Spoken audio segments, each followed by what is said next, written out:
तो चलिए अब देखते हैं बहुपदों का गुणनखंड। बहुपदों का गुणनखंड का क्या मतलब है, किसी बहुपद को ऐसे पदों में तोड़ें कि उनका गुणा करने पर वही संख्या या वही बहुपद प्राप्त हो, इसे बहुपदों का गुणनखंड करना कहते हैं। ठीक है, कहने का मतलब यह है कि किसी बहुपद को हम ऐसे पदों में तोड़ेंगे कि उनका गुणा करने पर वापस से वही संख्या या वही बहुपद प्राप्त हो जाए। ठीक है, जैसे कि एग्जांपल के लिए हम संख्या में लेते हैं, एग्जांपल के लिए एक संख्या 12 है, तो इस 12 को हम कैसे तोड़ सकते हैं, 1 गुणा 12 या फिर 2 गुणा 6 या फिर 3 गुणा 4। तो 12 को हमने ऐसे दो संख्याओं में तोड़ा कि इनका वापस से गुणा करें तो वापस हमें 12 ही प्राप्त हो जाएगा, वापस वही संख्या प्राप्त होगी। ठीक है, तो इसी प्रकार से हमें हमारे पास जो भी बहुपद रहेगा, एग्जांपल के लिए X square plus B X plus C के रूप में कोई भी हमारे पास बहुपद होगा, तो इनको भी हमें ऐसे पदों में तोड़ना है कि उनका गुणा करने पर वापस यही प्राप्त हो जाए, यही बहुपद हमें प्राप्त हो जाए। ठीक है, आगे देखते हैं कैसे कैसे हल करते हैं। तो देखो, बहुपदों को गुणनखंड करने के 3 तरीके होते हैं। ठीक है, कैसे कर सकते हैं, सबसे पहले तो उभयनिष्ठ निकाल के कर सकते हैं। उभयनिष्ठ का क्या मतलब होता है, मतलब उभयनिष्ठ निकालने का तरीका क्या होता है, अभी देखते हैं, एग्जाम्पल से देखते हैं। जैसे कि एक एग्जाम्पल ले लेते हैं कोई सा भी, देखो 12x प्लस 4x स्क्वायर। ठीक है, इस प्रकार से ये एक प्रश्न लेते हैं। ठीक है, तो इस तरीके से है अगर ये, तो अब इसका हमें क्या करना है, ये एक बहुपद है, इस एक बहुपद का हमें गुणनखंड करना है, या इसको ऐसे लिख सकते हैं 4x स्क्वायर प्लस 12x। ठीक, अगर अभी इसको उभयनिष्ठ करना है, यानी कि इसमें ऐसे कौन कौन से पद हैं और इसमें ऐसे कौन कौन से पद हैं जो दोनों में समान हों, उसको हम बाहर निकाल देंगे, तो वो क्या हो जाएगा, उभयनिष्ठ हो जाएगा। ठीक है, ठीक है, इसको आसान शब्दों में लिखिए, इसको आसान करते हैं और इसको सरलीकरण कर देते हैं। इसका 4 को हम क्या लिख सकते हैं, 2 गुणा 2 लिख सकते हैं। ठीक है, उसके बाद गुणा के रूप में है एक्स स्क्वायर को हम x गुणा x लिख सकते हैं। फिर प्लस में अब इसको क्या लिख सकते हैं, 12 को 2 गुणा 6, या फिर 6 को हम और क्या लिख सकते हैं, 2 गुणा 3। ठीक है, उसके बाद गुणा क्या है x। तो इस तरीके से हमने इसका गुणनखंड कर दिया दोनों पदों का अलग अलग। अब दोनों पदों में कौन कौन से पद समान हैं उसको हम क्या करते हैं, कौन कौन सी संख्या समान है उसको हम उभयनिष्ठ निकाल लेते हैं। जैसे कि इसमें 2 है, इसमें भी 2 है, इसमें एक और 2 है, इसमें भी एक और 2 है। अब इसमें x है और इसमें भी x है, 3 इसमें नहीं है। हमें क्या क्या समान मिला, 2 गुणा 2 और एक x। ठीक है, तो हम तीनों को बाहर निकाल देंगे, तो 2 गुणा x। इसमें क्या बचा है, 2 2 2 और सॉरी 2 2 और x निकल गया, तो इसमें क्या बचा x प्लस, इसमें क्या बचा, देखो यहाँ पे एक 3 बचा है, तो इसमें क्या लिखेंगे x प्लस 3। ठीक है, इनका आपस में अगर गुणा करते हैं 2 2 4 और 4x, तो ये क्या हो जाएगा 4x उभयनिष्ठ निकल गया और x प्लस 3। इस तरीके से अगर हम देखें तो ये 4x एक पद हो गया, 4x एक पद हो गया और एक पद क्या हो गया, x प्लस 3। ठीक है, इस तरीके से हम एक उभयनिष्ठ निकाल के भी गुणनखंड कर सकते हैं। ठीक है, ये तो उभयनिष्ठ तभी निकाल सकते हैं जब ये पद, पहले पद और दूसरे पद, दोनों पद में कोई संख्या समान हो। ठीक है, तभी हम इसका उभयनिष्ठ निकाल सकते हैं। कई तो प्रश्न होगा जिसमें हम इस विधि से यानी कि उभयनिष्ठ निकाल के आसानी से हम गुणनखंड कर सकते हैं, लेकिन कुछ ऐसे भी प्रश्न मिलेंगे जिसमें हम गुणनखंड के द्वारा उभयनिष्ठ निकाल के उसका गुणनखंड नहीं कर सकते हैं। तो उसके लिए और भी 2 मेथड हैं। ठीक है, उनको भी देख लेते हैं। तो चलिए देखते हैं दूसरा तरीका, सर्वसमीका का प्रयोग करके। सर्वसमीका का प्रयोग करके हम कैसे गुणनखंड कर सकते हैं। तो देखो, हमारे पास 3 मूल सर्वसमीका है, a प्लस बी का होल स्क्वायर इक्वल टू क्या होता है, a प्लस बी का होल स्क्वायर, यानी कि इसी पद का 2 बार गुणा, इस प्रकार से 2 बार गुणा होगा तो इसका आंसर क्या आता है, a square plus 2ab plus B square. उसी प्रकार a माइनस बी का होल स्क्वायर, यानी कि इसका 2 बार गुणा होगा, यानी कि इसका आंसर क्या आ जाएगा, फिर a square minus 2ab plus B square. और उसी प्रकार एक और होता है a प्लस बी और a माइनस बी का गुणा होता है, तो ये होता है a square minus B square. ठीक है, तो इन सर्वसमीका का प्रयोग करके भी हम बहुपद का गुणनखंड कर सकते हैं। कैसे, अच्छा, इन पदों के इस सर्वसमीका का प्रयोग करके हम तभी गुणनखंड कर सकते हैं जब हमारा जो बहुपद है वो एक्चुअल में इस फॉर्म में लिखा जा सके। ठीक है, उसमें a एक पद हो और b एक पद हो और a और b के अकॉर्डिंग बीच में 2ab के रूप में ही कोई संख्या हो। ठीक है, तभी हम इस सर्वसमीका का प्रयोग करके गुणनखंड कर सकते हैं। तो उसके लिए कैसे करेंगे, एग्जाम्पल से समझते हैं। ठीक है, इसका इन सर्वसमीकाओं का उपयोग करके हम कैसे गुणनखंड कर सकते हैं। एक एग्जाम्पल के लिए ले लेते हैं, जैसे कि एग्जाम्पल के लिए आखिर तीसरा है, एग्जाम्पल हम लेते हैं एक्स स्क्वायर माइनस, मान लेते हैं 16 है। ठीक है, एक्स स्क्वायर माइनस में क्या है, 16 है। अब इसको हम चाहें तो इन तीनों सर्वसमीका से अगर तुलना करें तो देख सकते हैं इसमें इस प्रकार तो नहीं है, क्यों, क्योंकि इसमें 3 पद है, इसमें भी 3 पद है, लेकिन इसमें सिर्फ 2 पद हैं। तो इसमें 2 पद हैं, तो क्या इस 2 पद के रूप में इसको हम लिख सकते हैं, यहाँ पे a स्क्वायर है या माइनस बी स्क्वायर है, तो एक जगह में यहाँ पे x है, चलो ठीक है, a के बराबर तो x है, लेकिन b स्क्वायर है, लेकिन यहाँ पे स्क्वायर के रूप में ये टर्म नहीं है। तो क्या इस 16 को हम किसी पद के स्क्वायर के रूप में लिख सकते हैं। ये जो 16 है, ये 16 क्या किसी पद का स्क्वायर है, तो हाँ, 4 का गुणा अगर 4 करें यानी कि 4 चौक 16 होता है, यानी कि 4 का वर्ग बराबर क्या होता है 16, यानी कि 16 को हम 4 का वर्ग लिख सकते हैं, यानी कि इसको क्या लिख सकते हैं एक्स स्क्वायर माइनस 4 स्क्वायर। इस प्रकार से हम चाहें तो इसको लिख सकते हैं। तो देखो यहाँ से हमें समझ आता है कि अगर हम एक्स स्क्वायर माइनस 4 स्क्वायर को देखें तो इस पद यानी कि इस सर्वसमीका से रिलेटेड है। इस सर्वसमीका अगर ए स्क्वायर माइनस बी स्क्वायर होता है तो ये दो पद में टूटता है, किस प्रकार से ए प्लस बी और ए माइनस बी। तो उसी प्रकार यहाँ पे ए की जगह एक्स है और बी की जगह क्या है 4 है। तो हम क्या लिख सकते हैं इसको ए की जगह क्या है एक्स प्लस 4 और एक्स माइनस 4।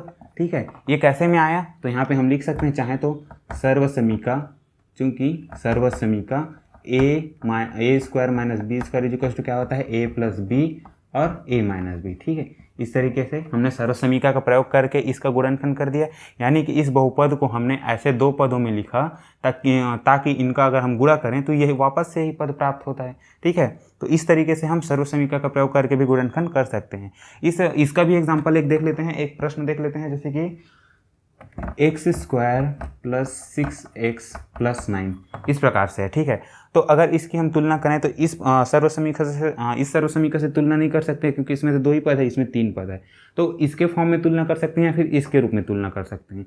तो इसकी भी तुलना करें तो देखिए यहाँ पे प्लस है, यहाँ पे प्लस है, यहाँ पे भी प्लस है, यहाँ पे भी प्लस है। ठीक है, इसकी अगर बात करें तो इससे हम तुलना नहीं कर सकते, क्योंकि यहाँ पे माइनस है, यहाँ पे प्लस है। ठीक है, अगर कर सकते हैं तो देख लेंगे। पहले देखते हैं यहाँ पे प्लस है, यहाँ पे प्लस है, तो इसको इस सर्वसमीका के रूप में अगर बनाने की कोशिश करते हैं, क्या इस सर्वसमीका यानी कि इस बहुपद को इस सर्वसमीका के रूप में लिख सकते हैं। तो पहले दोनों में समानता देखते हैं। कैसे समानता देखेंगे, यहाँ पे एक्स है, एक्स का स्क्वायर है, यहाँ पे ए स्क्वायर है, यानी कि ए स्क्वायर ए की जगह पे एक्स, यानी कि ए बराबर यहाँ पे एक्स के रूप में है। और आखिरी में अच्छा दूसरा पद देखें तो दूसरा पद क्या है, यहाँ पे 6x है, लेकिन इसको हमको 2ab के रूप में लिखना है। तो 6x को हम 2ab के रूप में बना सकते हैं क्या, देखो ये हो गया 2ab। अब इसको छोड़ देते हैं बीच वाले पद को, आखिरी पद को देखते हैं b स्क्वायर। तो क्या आखिरी पद जो है वो b स्क्वायर के रूप में हम लिख सकते हैं, यानी कि 9 को क्या हम b स्क्वायर के रूप में लिख सकते हैं, यानी कि 9 को किसी संख्या के वर्ग के बराबर में लिख सकते हैं क्या, तो हाँ लिख सकते हैं।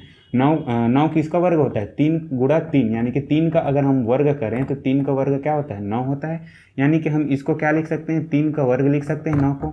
ठीक है, पहला पद क्या है हमारा, पहला पद क्या है एक्स स्क्वायर है। अब बीच के पद को हमें किस फॉर्म में लिखना है 2ab। अगर हम बीच की ये जो 6x है इसको 2ab के फॉर्म में अगर लिख सकते हैं तो सीधा सीधा इतना के बराबर हम क्या लिख सकते हैं a प्लस बी, और a प्लस बी का होल स्क्वायर होता है। तो उसी प्रकार से इसको भी हम लिख सकते हैं a plus B into a plus B. तो करके देखते हैं। तो देखो यहाँ पे 2ab के रूप में हमको लिखना है 2ab, यानी कि b की जगह कौन सी संख्या है 3, a की जगह कौन सी संख्या है x गुणा 2। क्या हम इसको ऐसा लिख सकते हैं, क्या ये 6x है और ये 2ab के रूप में हमने जो लिखा है क्या ये दोनों बराबर हैं। तो देखो 6x है, 2 गुणा 3 होगा क्या होगा 2 3 6 और 1 गुणा x है। तो हाँ इसको हम इस फॉर्म में लिख सकते हैं, यानी कि x square plus 2 into x into 3 plus 3 का स्क्वायर। यहाँ पे अगर हम देखें तो a की जगह x आ गया है, b की जगह क्या आ गया है 3 आ गया है और 2ab बीच वाला फॉर्म है ही। तो इसको सीधा सीधा हम देखें तो इस बहुपद की तुलना इस सर्वसमीका से करें तो इसको सिमिलरली ये वाले जो बहुपद है इसको हम क्या लिख सकते हैं a प्लस बी, यानी कि a की जगह क्या है x और प्लस b की जगह क्या है 3, यानी कि x प्लस 3 और x प्लस 3, या तो चाहें तो हम इसको क्या लिख सकते हैं x प्लस 3 का होल स्क्वायर लिख सकते हैं, लेकिन गुणनखंड के रूप में लिखना है तो इसको हम x प्लस 3 गुणा x प्लस 3 लिखेंगे। ठीक है, ये कहाँ से आया तो इसको हम चाहें तो सर्वसमीका दे सकते हैं, चूंकि a प्लस बी गुणा a प्लस बी गुणा a प्लस बी बराबर क्या होता है, तो यहाँ पे लिख सकते हैं a square plus 2ab plus B square. ठीक है, इस तरीके से।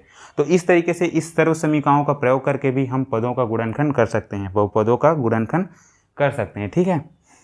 ठीक है, सर्वसमीका का प्रयोग करके भी कर सकते हैं। जितना ज़्यादा क्वेश्चन आप ट्राई करेंगे उतना ज़्यादा आसानी से समझ में आ जाएगा। आप ज़्यादा से ज़्यादा क्वेश्चन ट्राई कीजिएगा। सर्वसमीका सभी क्वेश्चन जो है सर्वसमीका और उभयनिष्ठ निकालने के तरीके से ही बन जाए ऐसा ज़रूरी नहीं है। आखिरी जो तरीका है बहुपद A X square plus B X plus C के मध्य पद को तोड़कर, तो मध्य पद को तोड़कर अगर हम गुणनखंड करना चाहें तो सभी प्रकार के बहुपद यानी कि 3 पद के जितने भी बहुपद हैं सभी बहुपदों का हम इजिली इस मेथड से इस तरीके से हम गुणनखंड कर सकते हैं। यानी कि ये वाला जो मेथड है वो सबसे कारगर तरीका है। अगर चाहें तो हम इसी ये वाला तरीका जो आखिरी तरीका है बहुपद का गुणनखंड, मध्य पद को तोड़कर बहुपद का गुणनखंड करना, इसी तरीके का हम ज़्यादा से ज़्यादा यूज़ करने का कोशिश करेंगे, क्योंकि इससे सभी बहुपदों का इजीली हम गुणनखंड कर सकते हैं। ठीक है, तो ये हो गया उभयनिष्ठ निकालकर और सर्वसमीका का प्रयोग करके गुणनखंड करना। अब देख लेते हैं, चलिए देखते हैं बहुपद ax² + bx + c के मध्य पद को तोड़कर कैसे गुणनखंड करते हैं। ठीक है, उसके बारे में भी देख लेते हैं। तो ठीक है, इन दोनों तरीकों में अगर कोई भी डाउट हो तो आप हमें कमेंट करके पूछ सकते हैं। आपको जो भी डाउट है उसे हल करने का प्रयास हम जरूर करेंगे। ठीक है, तो अब चलिए देखते हैं बहुपद ax² + bx + c के मध्य पद को तोड़कर। जैसे कि ax² एग्जाम्पल पे देखते हैं, ax² + bx + c है। ठीक है, तो अब हमें क्या करना है, बहुपद के मध्य पद में कौन सा है, ये जो bx है, तो इस bx पद को दो भागों में तोड़ के हमें इसका गुणनखंड करना है। तो कैसे गुणनखंड करना है, पहले कॉन्सेप्ट समझ लेते हैं। हमें करना क्या है इस मेथड में, ये जो bx है, ठीक है, bx है, तो इस bx को हमें दो ऐसे पद या px प्लस मान लेते हैं qx, ठीक है, bx को हमें px और qx ऐसे दो पदों में तोड़ना है, और इसे ऐसे दो पदों में तोड़ना है ताकि px और qx जो है, px और qx है, दोनों को जोड़ने पर किसके बराबर आए, bx के बराबर आना चाहिए। ठीक है, इस bx को हमें दो ऐसे पदों में तोड़ना है ताकि px और qx दोनों पदों को अगर जोड़ें तो किसके बराबर आए, ये bx के बराबर आए। क्या करना है हमें, इस bx को ऐसे दो पदों में तोड़ना है ताकि इन दोनों पदों को वापस हम जोड़ें तो वापस से हमें क्या मिल जाए, bx ही मिल जाए। और यही नहीं होना है, सिर्फ दोनों को जोड़ने पर bx प्राप्त हो, सिर्फ यही ध्यान नहीं देना है, और एक बात को ध्यान देना है। क्या ध्यान देना है, यदि हम p और q को गुणा करें, ठीक है, p और q को गुणा करें तो ये हमें किसके बराबर मिलने चाहिए, a गुणा c। a क्या है, ये प्रथम पद है, और c है अंतिम पद है, तृतीय पद है, ठीक है, अचर पद। तो p और q को गुणा करें तो a गुणा c के रूप में मिलना चाहिए। यही दो बातों का ध्यान देना है। इस जो मध्य पद है, ये जो मध्य पद है bx है, इस bx को हमें ऐसे दो पदों में तोड़ना है ताकि उनको वापस से जोड़ें तो हमें क्या मिले, bx मिले। और ये जो p और q है, इस p और q को गुणा करने पर a और c के गुणनफल के बराबर प्राप्त हो। ठीक है, इसका डिटेल नोट्स हमारे नोट्स में मिल जाएगा, नोट्स प्रोवाइड कर देंगे हम। नोट्स कैसे डाउनलोड करना है वीडियो के अंदर दिखाया गया है, तो वीडियो को पूरा जरूर देखें। ठीक है, कॉन्सेप्ट थोड़ा बहुत समझ में आया, एक काम करते हैं, उदाहरण देखते हैं, उदाहरण से आपको कॉन्सेप्ट और अच्छे से समझ आ जाएगा। ठीक है, एग्जाम्पल से समझते हैं। हम एक एग्जाम्पल ले लेते हैं, यहाँ पे एग्जाम्पल ले लेते हैं एक 6x² - 5x - 6। ठीक है, तो यहाँ पे अगर हम देखें, इसको हल करेंगे, इसको गुणनखंड करना है। ठीक है, इसको हमें दो पदों में तोड़ना है, तो कैसे करेंगे, तो हमने अभी कॉन्सेप्ट में क्या देखा कि इस जो मध्य पद है इसको ऐसे दो पद में तोड़ना है ताकि जोड़ें या घटाएं उनको, तो हमें क्या मिले, 5x के बराबर मिले। लेकिन गुणा करने पर p और q को गुणा करने पर हमें क्या मिले, a और c के गुणनफल के बराबर मिले। यहाँ पे अगर हम देखें तो ax² + bx + c से अगर तुलना करें इस समीकरण से, इस बहुपद के मानक समीकरण से अगर हम तुलना करें, मानक रूप से तुलना करें, तो हमें a बराबर क्या मिल रहा है, यहाँ पे देखो x² के साथ में गुणा है वो a है, यानी कि यहाँ a बराबर 6 है। x के साथ जो गुणा के रूप में रहता है वो क्या कहलाता है, b, यानी कि b बराबर क्या है, 5 नहीं है, यहाँ पे -5 है। ठीक है, -5 है यहाँ पे। ठीक है, उसी प्रकार अगर c की बात करें तो c के बराबर यहाँ पे कौन सी संख्या है, c के बराबर है यहाँ पे -6। ठीक है, यहाँ तक ध्यान दीजिएगा। अब आगे क्या करना होता है हमें, इस जो मध्य पद है यानी कि जो bx है, bx यानी कि -5x है, तो इस -5x को हमें ऐसे दो पद में तोड़ना है जिनको जोड़ने या घटाने पर हमें क्या मिले, -5x ही मिले, यानी कि इस यहाँ पर -5x के बराबर ही संख्या रहे और उनको आपस में गुणा करने पर 6 × 36, ठीक है, a और c के गुणनफल के रूप में मिले। तो यहाँ पे देख सकते हैं a गुणा c अगर हम करें, a गुणा c यानी कि 6 गुणा ऋण 6, ठीक है, a और c के बराबर ऋण 6 है, तो क्या मिल जाएगा हमें, 6 × 36, और यहाँ पे माइनस और प्लस का गुणा होगा तो क्या हो जाएगा, माइनस। ठीक है, a और c का गुणनफल यहाँ पे कितना मिल रहा है, 36, -36, यानी कि हमें इस -5x को ऐसे दो पद में तोड़ना है जिनका अगर गुणनफल करें, गुणा करें हमें तो क्या मिले, -36 मिले, और जोड़ने या घटाएं तो हमें क्या मिले, -5x मिले। तो एक काम कर लेते हैं, हमें ऐसे कौन से संख्या में तोड़ें ये हमें पता नहीं है, तो ये पता लगाने के लिए हम क्या कर लेते हैं, -36 का गुणनखंड करके देख लेते हैं। यानी कि -36 को हम और क्या कर लिख सकते हैं, तो सबसे पहले देखो 1 से शुरुआत करते हैं कि -36 में हम 1 का गुणा करके कुछ संख्या लिख सकते हैं क्या, हाँ, 1 में क्या गुणा करें, -36 का गुणा करें तो हमें क्या मिलेगा, -36 मिलेगा। -36 को हम और क्या लिख सकते हैं, अलग अलग इसको गुणनखंड करके देख लेते हैं कि क्या -36 2 से जाता है पहाड़ा, हाँ, आखिरी में सम संख्या तो 2 से चले जाएगा, यानी कि क्या करेंगे, 2 के गुणा के रूप में लिख सकते हैं। 2 का गुणा करें किससे करेंगे, 36 मिलेगा, तो 2 18 36 होता है, 2 गुणा 18 करेंगे 36 होगा, माइनस यहाँ पे रहेगा। ठीक है, क्योंकि माइनस तो प्लस माइनस को गुणा होगा तभी माइनस आएगा। ठीक है, क्या ये 36 3 से कट जाएगा? तो हाँ कट जाएगा। तो -36 को हम 3 के गुणा के रूप में भी लिख सकते हैं। 3 गुणा क्या होता है, 3 में कितना का पहाड़ा पढ़े तो 36 आएगा, तो 12। ठीक है, उसी प्रकार क्या -36 को 4 के पहाड़ा के रूप में लिख सकते हैं, 4 के गुणा के रूप में? तो हाँ लिख सकते हैं, 4 गुणा माइनस कितना हो जाएगा 9। ठीक है, 4 गुणा -9, 4 में 36 होता है। और आगे क्या लिख सकते हैं इसको हम, 36 को और क्या लिख सकते हैं, 4 5 से जाएगा क्या 36, 5 के पहाड़ा में 36 कभी नहीं आता है। 5 के पहाड़ा में आखिरी में क्या आएगा, हमेशा 0 आएगा या फिर 5 आता है। ठीक है, 5 से नहीं जाएगा। 6 से जाएगा क्या, हाँ 6 से जा सकता है, 6 गुणा -6। उसके बाद और आगे अगर देखें तो 36 कितने संख्या जाएगा, अब सीधा 9 के, तो फिर 9 का गुणा फिर क्या हो जाएगा यहाँ पे -4। तो यही रिपीट होने लगेगा फिर से। ठीक है, देख लेते हैं। और -36 को और क्या लिख सकते हैं, इस प्रकार से अगर हम देखें तो 9 4 हो गया। उसके बाद क्या होता है, सीधा 12 के साथ गुणा होगा, यानी कि 12 गुणा क्या लिख सकते हैं -3। और क्या लिख सकते हैं, 36 का गुणा 12 के बाद सीधा क्या आएगा 18 आएगा, यानी कि यहाँ पे 18 गुणा -2। ठीक है, और क्या लिख सकते हैं -36 को, तो 36 को और लिख सकते हैं हम यहाँ पे 36 गुणा -1 के रूप में। तो ये इतने रूप में हम 36 को लिख सकते हैं। ठीक है, -36 जो था उसको हम लिख सकते हैं। तो ये जो अलग अलग संख्या, दो संख्याओं के रूप में हमने लिखा 36 को, जो 36 को हमने क्या किया, दो संख्याओं के गुणनफल के रूप में लिख लिया। तो 36 को इन दो संख्याओं के गुणनफल के रूप में हम लिख सकते हैं। तो इनमें से हमें ऐसी संख्या देखना है जिनको जोड़ने, या फिर यानी कि अब यहाँ पे क्या है, दो संख्या है, ये पहली संख्या ये है, पहली संख्या दूसरी संख्या ये है, पहली संख्या ये है, दूसरी संख्या ये है। तो ये पहली संख्या और दूसरी संख्या दोनों को जोड़ने या घटाने पर ऐसे कौन सी दो संख्याओं को जोड़ा है जिनको जोड़ने या घटाने पर हमें क्या मिले, -5 मिले। ठीक है, ये जो बीच का पद है उसके बराबर मिले। तो ऐसा कौन सा संख्या, देखो तो यहाँ पे पहले पद को देखें, अगर दोनों पद को अगर हम जोड़ दें तो हमें क्या मिल जाएगा यहाँ पे -35। लेकिन हमें -35 नहीं चाहिए, हमें क्या चाहिए, -5 चाहिए। अब देखते हैं कि इन दोनों पदों को जोड़ने पर हमें क्या मिलेगा, तो इन दोनों पदों को जोड़ने पर हमें -16 मिल जाएगा। ठीक है, बड़े संख्या में छोटी संख्या घटा दो, 18 में 2 जाएगा तो 16। चिन्ह कौन सा रहता है, बड़े संख्या के सामने वाला चिन्ह, तो यहाँ पे माइनस लिख दिए। उसी प्रकार से इन दोनों संख्याओं को जोड़ने पर हमें क्या मिल जाएगा, -9 मिल जाएगा। इन दोनों संख्याओं को आपस में जोड़ने पर हमें क्या मिल जाएगा, -5 मिल जाएगा। इसी पद की हमें ज़रूरत है। ठीक है, यहाँ पे आप देख सकते हैं कि यदि -9 और 4 के रूप में अगर हम तोड़े, यानी कि इन 4 और -9 ऐसी संख्या है जिनका आपस में गुणा करने पर हमें a और c के गुणनफल के बराबर भी मिल रहा है, और a और b 4 और 9 दोनों को जोड़ने पर हमें ये वापस से b के बीच वाले पद के बराबर मिल रहा है। यानी कि हम 36 को ऐसे दो पदों में तोड़ेंगे। ठीक है, या फिर ये जो बीच वाला पद है यानी कि जो -5 है, इसको ऐसे दो पदों में लिखेंगे, 4 और 9 के रूप में दो पदों में लिखेंगे, ताकि इनका गुणनफल a और c के बराबर मिले और इनको आपस से जोड़ने या फिर घटाने पर हमें b के रूप में मिले। तो यहाँ पे इन दोनों पदों को जोड़ने पर हमें b के रूप में भी मिल रहा है और गुणा करने पर a और c के गुणनफल के रूप में भी मिल रहा है। ठीक है, एकदम डिटेल से हम पढ़ रहे हैं क्योंकि ये पहला उदाहरण है, उदाहरण से ही हमको समझना होता है।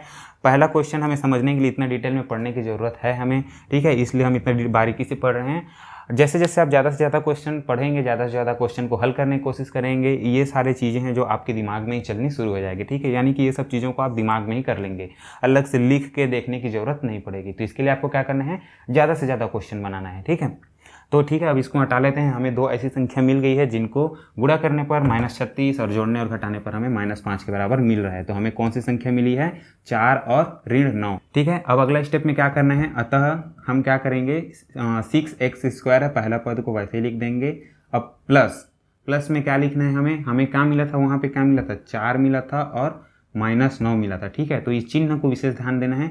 क्यों विशेष ध्यान देना है, क्योंकि यहाँ पे देखो, अब हम इसको लिखते हैं 4x - 9x। अब प्लस में आखिरी पद, प्लस नहीं है, माइनस है, आखिरी में क्या है, -6। ठीक है, तो चिन्हों को विशेष ध्यान इसलिए देना है क्योंकि देखो, अगर 4x और 9x दोनों का अगर हम आपस में जोड़ें, 4x और 9x को आपस में जोड़ेंगे तो हमें क्या मिलेगा, जब भी प्लस और माइनस आता है तो बड़े संख्या में छोटे संख्या को हटा दो, 9 में 4 जाएगा तो 5x। चिन्ह कौन सा रहता है, बड़े संख्या के सामने वाला, तो -5 यानी -5x, यानी कि ये दोनों पदों को हमको जोड़ने या घटाने पर हमें क्या मिला, -5x। यही अगर ये यहाँ पे माइनस होता और यहाँ पे प्लस रहता तो मिलता तो 5x ही, लेकिन चिन्ह कौन सा हो जाता, बड़े संख्या के सामने वाला, तो यहाँ पे प्लस रहता तो प्लस हो जाता। लेकिन हमें प्लस नहीं चाहिए, हमें क्या चाहिए, -5x चाहिए। ठीक है, इसलिए चिन्हों पर विशेष ध्यान देना है, यहाँ पे गलती नहीं करना है। ठीक है, या हम चाहें तो इसको ऐसे भी लिख सकते हैं, क्या लिख सकते हैं, इसको हम 9x को सामने लिख सकते हैं लेकिन चिन्ह के साथ, और प्लस में 4x, इस प्रकार से भी हम इसको लिख सकते हैं। ठीक है, दोनों ही तरीके से हम इस क्वेश्चन को हल कर सकते हैं। ठीक है, आप चाहे तो इसको आगे भी लिख सकते हैं, इसको पीछे लिख सकते हैं। ठीक है, तो चलिए ऐसे ही करके देखते हैं।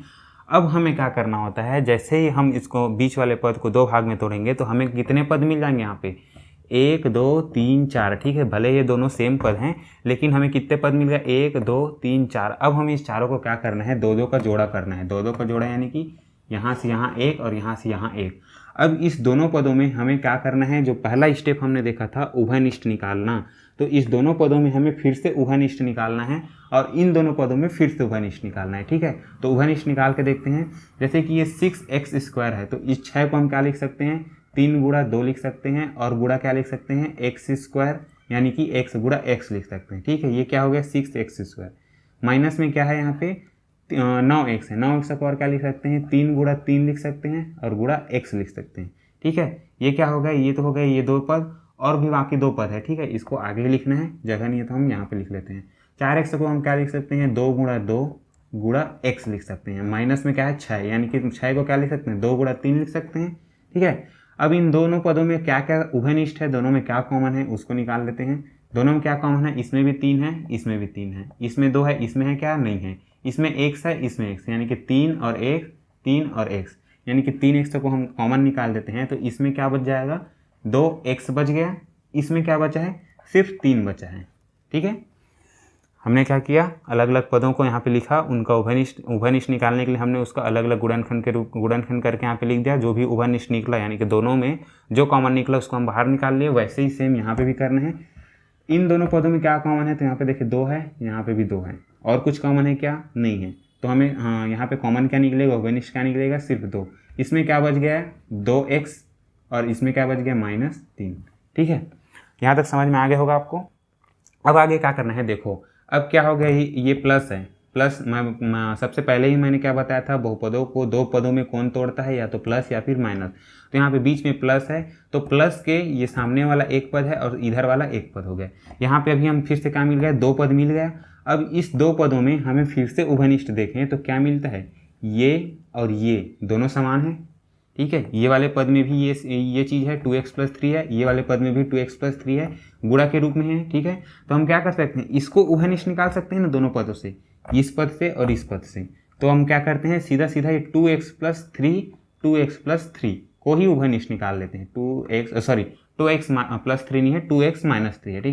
तो 2x-3 को ही उभयनिष्ठ निकाल लेते हैं। तो 2x-3 ये जो पहला पद है इसमें से ये 2x-3 निकल गया तो क्या बचा, यहाँ पे बचता है सिर्फ 3x। और यहाँ पे अगर हम देखें तो क्या बचता है 2, लेकिन उसके सामने वाले चिन्ह के साथ, तो यहाँ पे बच गया +2। तो देखो इस तरीके से हमने क्या कर लिया, ये 6x² - 5x - 6 को हमने 2 ऐसे पदों में तोड़ लिया जिनका गुणा करें तो हमें वापस से यही संख्या प्राप्त हो जाएगी, ठीक है। तो इस तरीके से हमने इसका क्या कर लिया, गुणनखंड कर लिया, ठीक है। आई होप कि तीसरा विधि यानी कि बहुपद के मध्य पद को तोड़ के उनका गुणनखंड कैसे करते हैं ये भी आपको समझ में आ गया होगा। आई होप कि आपको ये तीसरा मेथड यानी कि बहुपद के मध्य पद को तोड़कर गुणनखंड करना, यह मेथड भी आपको अच्छे से समझ में आ गया होगा। जितना डिटेल से हमने अभी पढ़ाई की उतना ही डिटेल से हमने नोट्स भी बनाए हैं। नोट्स में भी इन सारी चीज़ों को डिस्क्राइब किया है, जितनी बारीक चीज़ों को हमने अभी पढ़ा है यहाँ पे, ठीक है। तो आशा करता हूँ कि आपको यह मेथड अच्छे से समझ में आ गया होगा। यदि अभी भी आपको कोई डाउट हो तो कमेंट करके पूछ सकते हैं, ज़रूर उनका सॉल्यूशन दिया जाएगा आपको, ठीक है। तो ये हो गए तरीके बहुपदों का गुणनखंड करने का। तो चलिए अब क्वेश्चन सॉल्व करके देखते हैं, प्रश्नावली हल करते हैं। तो चलिए प्रश्नावली 3 के प्रश्न हल करते हैं। प्रश्नावली 3 के प्रश्न में क्या बोला गया है, निम्नलिखित बहुपदों के मध्य पद को तोड़कर गुणनखंड कीजिए, ठीक है। यानी कि जो तीसरा मेथड आखिरी में हमने देखा उसी मेथड से हमें इसका गुणनखंड करना है, तो ठीक है। तो यहाँ पे देखो पहला प्रश्न क्या है, x² - 3x - 4 ये बहुपद दिया गया है, इसका हमें गुणनखंड करना है। तो सबसे पहले इसको हल किस प्रकार से करना है, परीक्षा में आपको किस प्रकार से लिखना है, डिटेल में सब देखते हैं। तो देखो सबसे पहले क्या लिखना है, ये जो बहुपद दिया है, बहुपद प्रश्न में जो दिया गया बहुपद x² - 3x - 4 की तुलना, इसकी तुलना हमें किसे करना है, मानक रूप से करना है। इस बहुपद की तुलना, ठीक है, यहाँ पे तुलना मानक रूप कौन सा है बहुपद का, मानक रूप ax²। अब चूंकि 3 पद है तो हमें सीधा x² + bx + c से करना है, ठीक है। इस बहुपद की तुलना मानक रूप से करने पर, मानक रूप x² + b² से करने, x² + bx + c से करने पर, तो अगर इसकी तुलना हम इससे करें तो यहाँ पे देख सकते हैं a बराबर हमें क्या मिल जाता है। तो देखो a की जगह क्या है, यहाँ पे x² के गुणा के रूप में यहाँ पे a है, x² के गुणा के रूप में यहाँ पे क्या है, कुछ नहीं मतलब 1 है, ठीक है, 1 का गुणा है यहाँ पे। उसी प्रकार अगर b बराबर देखें तो यहाँ पे x के साथ में b गुणा है, तो यहाँ पे x के साथ में क्या गुणा है, 3 गुणा है, लेकिन चिन्ह के साथ लिखेंगे -3 है, ठीक है। उसी प्रकार c क्या है, c बराबर क्या है, यहाँ पे c है, यहाँ पे -4 है, यहाँ पे -4। इस तरीके से a b c का पता चल गया हमें। अब क्या करना है, अतः लिखना है आपको। अतः a गुणा c अगर करें तो 1 मल्टीप्लाइड में कितना हो जाएगा, -4। कितना मिलेगा ये हमें, -4। यानी कि a गुणा c के बराबर हमें क्या मिल रहा है, -4, ठीक है, ऋण 4 मिल रहा है। अब हमें क्या करना है, अतः इसलिए, ठीक है, अतः इसलिए हमें क्या करना है, b को ऐसे पदों में तोड़ना है, इसलिए b बराबर क्या है, b बराबर क्या है, -3 बराबर। अब इस b बराबर जो -3 है इसको हमें दो पदों में तोड़ना है। कौन कौन से ऐसे दो पदों में तोड़ना है, तो हमें इसको ऐसे दो पदों में तोड़ना है जिनको जोड़ने पर -3 मिले और गुणा करने पर उनका गुणनफल क्या मिले, -4 मिले। सबसे पहले अब इतना लिख लेना है आपको, रफ में एक काम करके देख लेना है। क्या करना है आपको, ये जो -4 है आप क्या क्या लिख सकते हैं इसको, सबसे पहले 1 के गुणा के रूप में लिख सकते हैं। तो हाँ, 1 में कितने का गुणा करेंगे तो -4 आएगा, तो -4 को इसको इस प्रकार से लिख सकते हैं। और क्या लिख सकते हैं, -4 को हम चाहें तो 2 गुणा ऋण 2 लिख सकते हैं। और क्या लिख सकते हैं, -4 बराबर -4 गुणा क्या लिख सकते हैं, -1। और क्या लिख सकते हैं, -4 बराबर 2 गुणा ऋण 2। वापस से वही चीज़ रिपीट हो रहा है। तो यहाँ पे हमको क्या ध्यान देना है, 2 में 2 घटाएंगे या फिर इन दोनों को जोड़ेंगे घटाएंगे तो -3 मिलेगा, क्या नहीं मिलेगा, इसको छोड़ देते हैं। अब देखते हैं इसको, इन दोनों को जोड़ने पर हमें -3 मिलेगा क्या, हाँ ठीक है। पहले गुणनखंड से हमें पता चल गया था, तो ये आगे का जो हमने काम किया ये करने की जरूरत नहीं था। तो यहाँ पे देखिए -4 को हम 1 मल्टीप्लाइड बाय -4 लिख सकते हैं, यानी कि 1 गुणा ऋण 4 लिख सकते हैं, ठीक है। तो यहाँ पे हमने जो पहला गुणनखंड किया था यानी कि -4 को हमने क्या लिखा था, 1 गुणा ऋण 4 के बराबर लिखा था, यहीं से हमें मिल गया था, आगे का काम करने की जरूरत नहीं था। तो देखो ऋण 4 को हम क्या लिख सकते हैं, 1 गुणा ऋण 4, इसका गुणनफल हमें ऋण 4 मिल रहा है। और 1 और -4 दोनों को आपस में जोड़ें तो हमें क्या मिलेगा, देखो 1 है और -4 दोनों को अगर जोड़े तो क्या मिलेगा, प्लस और माइनस रहता है तो बड़े संख्या में छोटे संख्या घटा दो, 3 मिलेगा, चिन्ह कौन सा रहेगा, माइनस, ठीक है। तो हमें क्या मिल रहा है, -3 मिल रहा है। यानी कि इस -3 को हम क्या लिख सकते हैं, 1 - 4 इस प्रकार लिख सकते हैं। इस प्रकार कैसे लिख सकते हैं, ये कुछ नहीं मतलब प्लस है, ठीक है। यानी कि -3 को हम दो पदों में अगर तोड़ें तो क्या लिख सकते हैं, 1 और -4 के रूप में लिख सकते हैं, ठीक है। ये तो लिख सकते हैं, जोड़ने पर हमें -3 मिल रहा है और गुणा करने पर भी हमें a और c के गुणनफल के बराबर मिल रहा है। तो चलिए ज़्यादा बात नहीं करते इस बारे में और आगे बढ़ते हैं। अब आगे हमको क्या करना है, वापस से अब अतः, ठीक है, यहाँ पे अब उस बहुपद को लिखना है, कौन सा जो प्रश्न में दिया है, x² - 3x - 4। अब उनको क्या करना है, इस बीच वाले पद को दो भाग में तोड़ना है। x², कौन कौन से पद में तोड़ना है, पहले तो +1 हो जाएगा, ठीक है, +1x, ठीक है, इसको ऐसे लिख सकते हैं +1x। और दूसरा पद क्या हो जाएगा, -4x।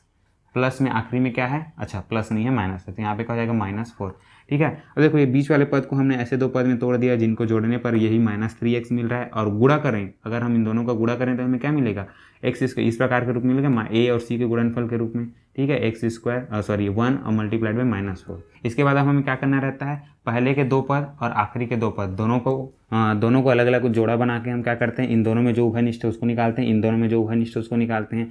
इसमें क्या उभयनिष्ठ है, देखो इसको x गुणा x लिख सकते हैं, इसको 1 गुणा x, यानी कि इसमें x और इसमें एक x है। तो x को अगर हम उभयनिष्ठ निकालें तो इसमें क्या बचेगा, सिर्फ x बचेगा, x गुणा x रहेगा तो एक x निकल गया, x बचेगा। इसमें क्या बच जाएगा, ये x बाहर निकल गया है तो बचा है सिर्फ 1। अब इसको क्या करते हैं, -4। अब देखो ध्यान देना ना थोड़ा सा, इसमें हमने क्या किया, -4 को कॉमन निकाला तो इसमें क्या बच जाएगा, सिर्फ x बचेगा, ठीक है, माइनस, और यहाँ पे क्या है, कुछ नहीं मतलब प्लस है, तो माइनस और प्लस को गुणा होगा तो माइनस ही होगा, ठीक है। यानी कि चिन्ह यही रहेगा जब हम इस कोष्टक को खोलेंगे।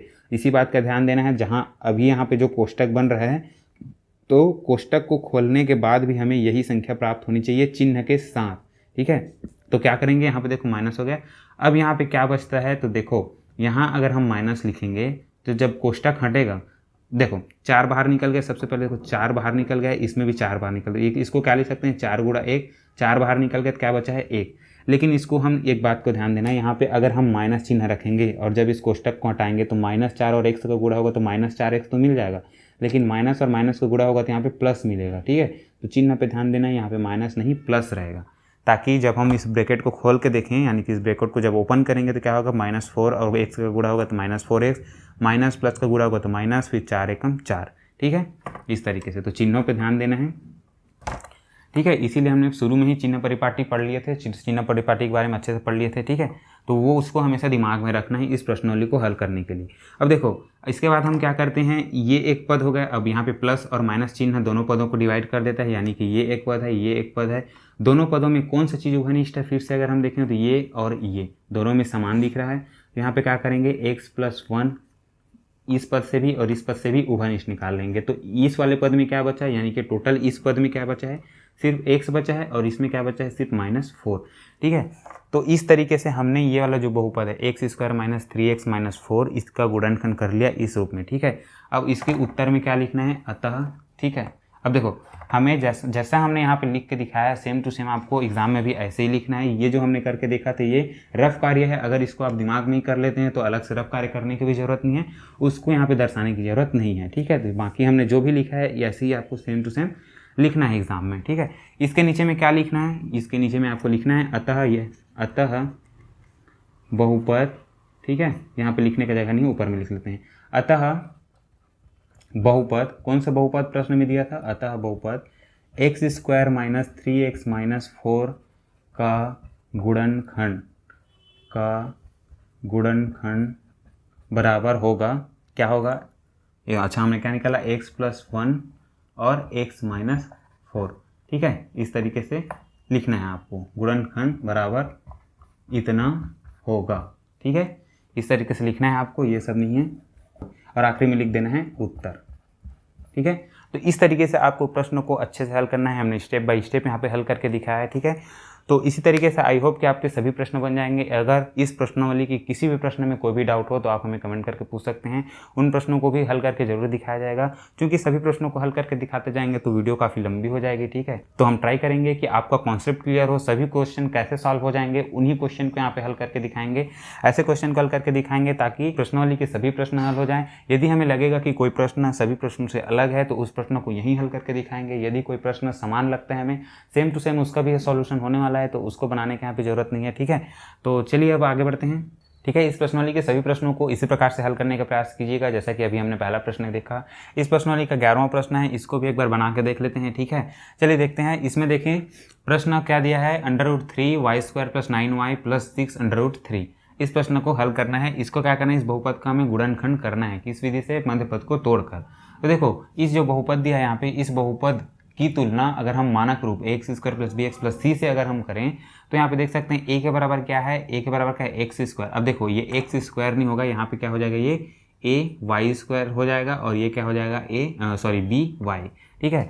तो इस समीकरण से अगर हम तुलना करें, इस मानक रूप से अगर हम तुलना करें तो y² के साथ में क्या गुणा है, √3। तो a बराबर क्या हो जाएगा, √3 हो जाएगा।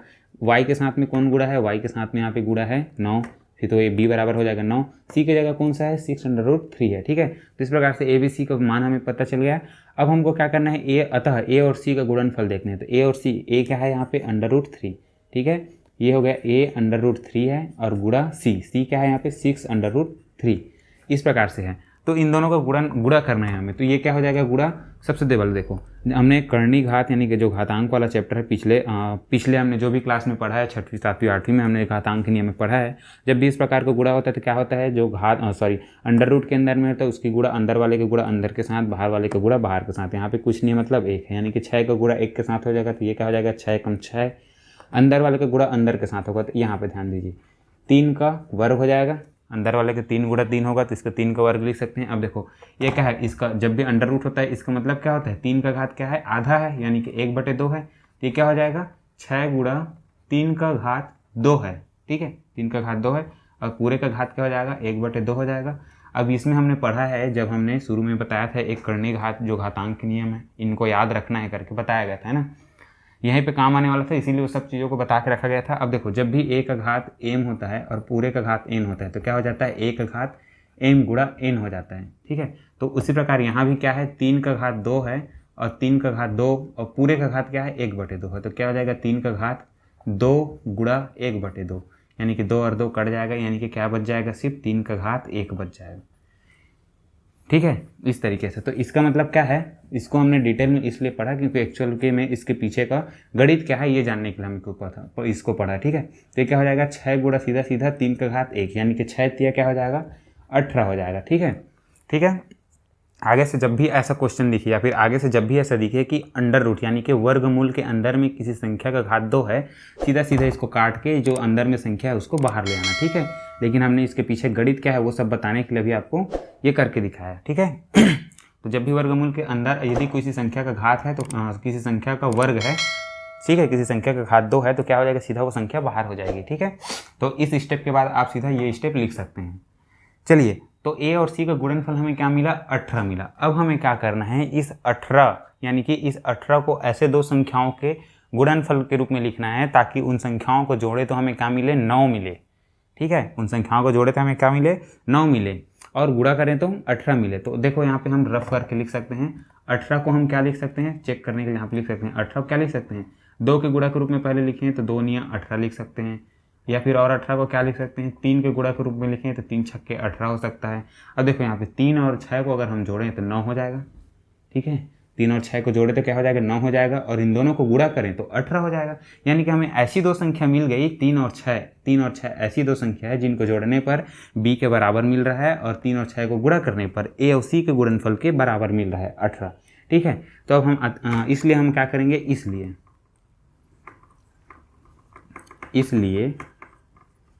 हम क्या करेंगे, जो b बराबर क्या है, b बराबर क्या है, 9, इसको हम क्या लिखेंगे, 3 + 6 के रूप में लिखेंगे। अब आगे हम स्टेप करते हैं, आगे क्या करेंगे, आगे कौन सा स्टेप रहेगा, √3² जो भी बहुपद दिया है उसको यहाँ पे लिखते हैं √3, थोड़ा सा ऊपर लिखते हैं, ये क्या हो जाएगा, √3y² + 9y + 6√3। इसको क्या करेंगे, आप बीच वाले पद को दो भाग में तोड़ देंगे। किस प्रकार से तोड़ना है, या तो 3y + 6y इस प्रकार से भी लिख सकते हैं, इसको आगे पीछे भी लिख सकते हैं। फिर उसके बाद क्या हो जाएगा, 6√3 इस तरीके से। अब देखो इसके बाद क्या करना है, यहाँ पे हमें 4 पद मिल गए, तो पहले के 2 पद का एक जोड़ा बनाते हैं और आखिरी के 2 पद का एक जोड़ा बनाते हैं, ठीक है। अब इन दोनों पद में जो कॉमन निकलेगा यानी कि जो उभयनिष्ठ निकलेगा उसको निकालते हैं, और इन दोनों पदों में जो जो उभयनिष्ठ निकलेगा उसको निकालते हैं, ठीक है। तो इसके लिए हमें क्या करना पड़ेगा, सबसे पहले देखो यहाँ पे हमें देखते ही हमें नहीं पता चल रहा है कि कौन कौन सा चीज़ उभयनिष्ठ निकल सकता है। तो सबसे पहले इसको छोटे छोटे गुणनखंड रूप में तोड़ देते हैं, प्रत्येक पदों को, ठीक है, हर पदों को छोटे छोटे गुणनखंड के रूप में तोड़ देते हैं। अब देखो इसमें से वर्गमूल 3 है, इसमें सिर्फ 3 है, तो क्या इसमें भी हम वर्गमूल 3 ला सकते हैं ताकि वर्गमूल 3 को कॉमन निकाल सके। तो क्या हम 3 को वर्गमूल 3 के गुणा के रूप में लिख सकते हैं, तो हाँ देखो 3 को हम ऐसे भी लिख सकते हैं, वर्गमूल 3 गुणा वर्गमूल 3, ठीक है। कैसे लिख सकते हैं, देखो अभी हमने यहाँ पे देखा, देखो इस वर्गमूल 3 को, ये वर्गमूल 3 गुणा वर्गमूल 3 है, इसको हम क्या लिख सकते हैं, 3 का घात 2, अंदर का गुणा अंदर के साथ होगा, 3 3 का गुणा होगा तो अंदर में 3 का वर्ग हो जाएगा। इसको हम वापस से कैसे लिखेंगे, इस प्रकार से लिख के सीधा 3 के रूप में लिख सकते हैं ना, क्योंकि ये वर्गमूल है और एक घात 2 है तो कट जाएगा, सीधा सीधा क्या मिलेगा, 3 मिलेगा, ठीक है। यानी कि कहने का मतलब क्या है कि 3 को हम वर्गमूल 3 गुणा वर्गमूल 3 के रूप में लिख सकते हैं, ठीक है। और इसका मतलब भी यही वापस से 3 ही होता है, ठीक है। और इसको वर्गमूल 3 गुणा वर्गमूल 3 के रूप में लिखने के पीछे कारण क्या है कि एक वर्गमूल 3 को हम उभयनिष्ठ निकाल लें, ठीक है। इसको मिटा देते हैं, ठीक है। तो आगे एक लाइन लिखते हैं और अगला स्टेप लिखते हैं। तो अगला स्टेप क्या हो जाएगा, वर्गमूल 3 गुणा y को हम क्या लिख सकते हैं, y गुणा y प्लस ये 3 को हम क्या लिखेंगे यहाँ पे, वर्गमूल 3 गुणा वर्गमूल 3 और गुणा में फिर y, अब प्लस। अब देखो इन दोनों पदों में अगर हम देखें तो साफ साफ दिख रहा है कि 6 और 6 दोनों में 6 6 है। उसके बाद और कोई है क्या, अगर ये 6 इसमें से बाहर निकल जाएगा तो इसमें वर्गमूल 3 है क्या और अलग से नहीं, तो इसको वर्गमूल 3 को हम ऐसे ही रखते हैं, सीधा सीधा इसमें से क्या निकलेगा, 6 उभयनिष्ठ निकल जाएगा। तो इसको ज्यों को त्यों लिख लेते हैं, 6 × y प्लस 6 × √3, ठीक है, इस प्रकार से लिख देते हैं। अब क्या करना है हमको, देखो इसमें और इसमें क्या क्या चीज़ उभयनिष्ठ है, तो इसमें वर्गमूल 3 है, इसमें भी है, इसमें y है, इसमें भी है, और कोई चीज़ है क्या उभयनिष्ठ, तो नहीं है। तो क्या निकलेगा, वर्गमूल 3 और y बाहर निकल जाएगा, तो इसमें क्या बचेगा, इसमें बच जाएगा y, इसमें क्या बच जाएगा, वर्गमूल 3 बस बचा। उसी प्रकार अगला देखें, इन दोनों में क्या क्या उभयनिष्ठ है, तो सिर्फ 6 है, तो 6 को उभयनिष्ठ निकाल देंगे, तो उभयनिष्ठ निकालेंगे, 6 को उभयनिष्ठ निकालेंगे तो इसमें क्या बच जाएगा, y, और इसमें क्या बच जाएगा, वर्गमूल 3 बस बच जाएगा, ठीक है यहाँ पे, ठीक है। इस प्रकार से अब अगला स्टेप क्या करना रहता है, ये देखो ये प्लस चिन्ह है, अब प्लस चिन्ह से हमें पता चल रहा है कि ये एक पद है और ये एक पद है। तो अब हमको क्या करना है कि इस पद और इस पद में क्या उभयनिष्ठ है हमको देखना है। तो इसमें देखो y प्लस वर्गमूल 3 y प्लस √3 इसमें भी है, y प्लस √3 इसमें भी है। तो अब हम क्या करेंगे, ठीक है, इसके नीचे लिखना है आपको, ज्यों कहती हूँ इसके नीचे अगला स्टेप लिखना है, तो हम यहाँ पे लिख लेते हैं। अगला स्टेप क्या हो जाएगा, y प्लस √3 ये हो जाएगा, उभयनिष्ठ निकल जाएगा। तो इसमें क्या बचेगा, इसमें बचेगा √3 y प्लस इसमें क्या बच जाएगा +6, ठीक है। तो इस तरीके से अगर हम देखें तो ये हमारा हमारा क्या मिल गया, गुणनखंड मिल गया। कौन से बहुपद का, तो इस बहुपद का। इस बहुपद का गुणनखंड हमें क्या मिला, ये मिला। तो इसके आखिरी में हमें लिखना है अतः यही अभीष्ट गुणनखंड है। क्या है, अतः यही अभीष्ट गुणनखंड है। इस तरीके से आपको लिख लेना है इसका आंसर, ठीक है। अभीष्ट गुणनखंड है, ठीक है। इस तरीके से आपको आखिरी में उत्तर भी लिख लेना है, ठीक है। तो इस तरीके से आप इस प्रश्नावली के सभी प्रश्नों को हल कर लीजिएगा। आई होप कि आपके द्वारा सभी प्रश्न आसानी से हल हो जाएंगे। जितने भी प्रश्न हमने यहाँ पे देखे हैं उन सभी प्रश्नों को काफ़ी डिटेल से, काफ़ी बारीकियों से हमने बताने की कोशिश किया है, और बताना भी चाहिए था, क्योंकि इसका कारण यह है कि हो सकता है पिछले साल यानी कि 9वीं और 8वीं में कुछ बच्चे ऐसे भी होंगे जिन्होंने लॉकडाउन की वजह से अच्छे से पढ़ाई नहीं कर पाए होंगे। कुछ बारीकियाँ जो हमने शुरू में बताई वो सब चीज़ों को पढ़ नहीं पाए होंगे। तो ऐसे लोग जिनके बेस कमज़ोर हैं वो लोग भी अच्छे से इन सभी चीज़ों को समझ पाएँ, इसलिए हमने काफ़ी डिटेल में पढ़ाया है, काफ़ी बारीकियों से पढ़ाया है। तो हो सकता है वीडियो भी लंबी हो गई हो, लेकिन ज़रूरी है, ठीक है। तो आई होप कि यहाँ पे हमने जो भी पढ़ाई की आपको अच्छे से समझ में आ गया होगा। यदि आपको हमारे द्वारा पढ़ाया गया सभी टॉपिक्स या फिर जो भी पढ़ाई कराते हैं वो आपको अच्छी लगती हो, वीडियो अच्छी लगती हो, तो हमारे वीडियो को लाइक कर सकते हैं, अपने दोस्तों के पास शेयर कर सकते हैं। और हाँ फ्रेंड, ऐसे ही क्लासेस रोज़ अटेंड करने के लिए, रोज़ ऐसे वीडियो देखने के लिए आप हमारे चैनल को सब्सक्राइब करके बेल आइकन दबा के रख सकते हैं। इससे क्या होगा कि जब भी हम वीडियो अपलोड करेंगे या जब भी हमारी क्लास शुरू होगी आपके पास नोटिफिकेशन सबसे पहले पहुँच जाएगी। तो हमारे चैनल को सब्सक्राइब करके बेल आइकन दबा के रखें।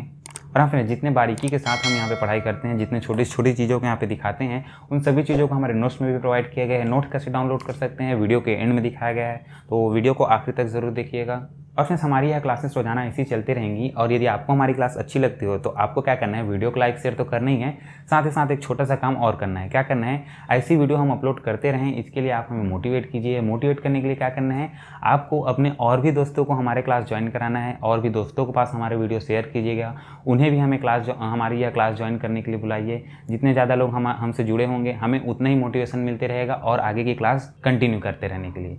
यदि आप हमारे यहाँ छोटा सा हेल्प करते हैं तो हमें और मोटिवेशन मिलेगा, हम और भी अच्छी अच्छी क्लासेस आपके लिए लाते रहेंगे। तो वीडियो को लाइक और शेयर ज़्यादा से ज़्यादा कीजिएगा, ठीक है फ्रेंड्स। तो चलिए अब देख लेते हैं कि ऑनलाइन क्लासेस के नोट्स आप कैसे प्राप्त कर सकते हैं। इसके लिए आपको क्या करना है, वीडियो के नीचे डिस्क्रिप्शन में हमारे टेलीग्राम ग्रुप का लिंक दिया गया है, वहां क्लिक करके आप हमारा टेलीग्राम ग्रुप ज्वाइन कर सकते हैं।